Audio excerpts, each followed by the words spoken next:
next phase of Oklahoma City's big league initiation has begun, and two Oklahoman experts who've made a career out of probing the state's sporting psyche are here with some advice on how to cope. From the Opubco studios at Britain and Broadway, I'm Mike Sherman, and this is The Press Row. My guests today are columnist John Rohde and columnist Barry Trammell. Guys, and we're talking about off-season trade rumors, specifically those swirling around the Oklahoma City Thunder in wake of Tuesday's NBA draft lottery. The Thunder has a third pick in the June 25 NBA draft, and thus they're allegedly in the market to deal. Guys, what scenario involving the Thunder that you've heard, not counting the ones including Blake Griffin, do you like most, or do you have one of your own? John? Well, I haven't heard any because they haven't come from Sam Presti, and unless he's talking, I'm not listening. So we can come up with our own. I like trading down. Barry, I don't know if you agree. I think there's a world of difference between the 3 pick and the 4 pick. If they had the 4 pick, I'm not sure many people would listen.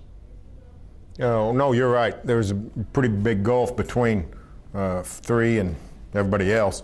But I like trading up. I would like to see, if they can't get Blake Griffin, I would like to see the Thunder get Rubio and move up to 2 to ensure that pick. And, Memphis might be interested in Thabit anyway. Instead of Rubio, they've taken 3 point guards the last 4 drafts. So it may be time for them to go big. So if they can work a trade up, get number 2, add Rubio to what's already a versatile roster, I think that would make for some exciting basketball. What do you guys make of the talk yesterday coming from scouts who said that Rubio's camp has let it be known they'd rather not play in Memphis and definitely not Oklahoma City? Who cares? But it might add a price of poker a little bit. If you really don't want to come here, well, then it's going to cost you more to get out of here. And I like what Blake's agent said, Barry. I like his, don't let the inmates run the asylum. Yeah, and I also think, this is an agent that apparently wants his client in Los Angeles, which the Lakers aren't going to get him. So that means Clippers, which means the guy's an idiot. Anybody that wants their client to play for the Clippers is just putting a death sentence on him.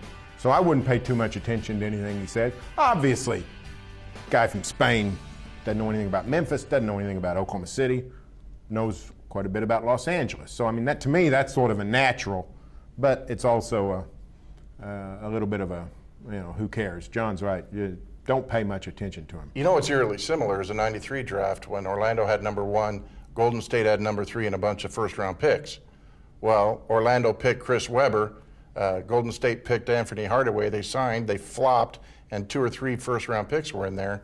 Who's to say that couldn't happen this year? The Clippers take Blake. The Thunder takes Rubio, and then they swap. We're coming up on the Blake questions in another segment, but I'll ask you one about trade rumors. You said don't pay any attention to anything that doesn't have Sam Presti's name on it. Yeah. There's going to be plenty of stuff flooding the zones that don't have anybody's name to it. When was the last time you were a fan, Barry, and found yourself interested in trade rumors? You mean before this? Before this. Oh, for crying out loud. I don't know, 1974. I can't remember when, or maybe early 80s when the 74. Well, I was just thinking when I was a kid. When the Cardinals and the Pirates made that trade in the 80s, the 3-for-1 deal that worked out so well. Tony Pena and Tony Pena coming to the Cardinals worked out well. It worked out well for Pittsburgh, so it worked out well. But probably in the 80s with the Cardinals. The thought about trade rumors in a lot of markets and with a lot of fans is they're more fun to talk about than they are talking about after they're over. And now I'll give you an example. There's a report off ESPN yesterday that the Wizards and the Thunder would trade first-round picks. The Thunder giving the Wizards number 3, the Wizards giving the Thunder number 5, and JaVale McGee, a 7-footer out of Nevada, who is young. He was a 18th pick in last year's draft. That sounded tantalizing. I think we're just beginning some of those. And you said trade up, trade down. What should fans do with these things, these rumors? Well, they can fantasize all they want to, but like I said, until Presti speaks up, and that's the thing. I don't know if he listens to anything we say or looks at anything we write. He might just be giggling, saying these guys have no clue what it'll take for that to happen or that to happen or that to happen. And this is what he lives for, guys. This is This is his Super Bowl, and it's a 2-month Super Bowl. It's picking and trading and figuring stuff out, all for June 25th. And here's the deal. There won't be anything happen before June 25th.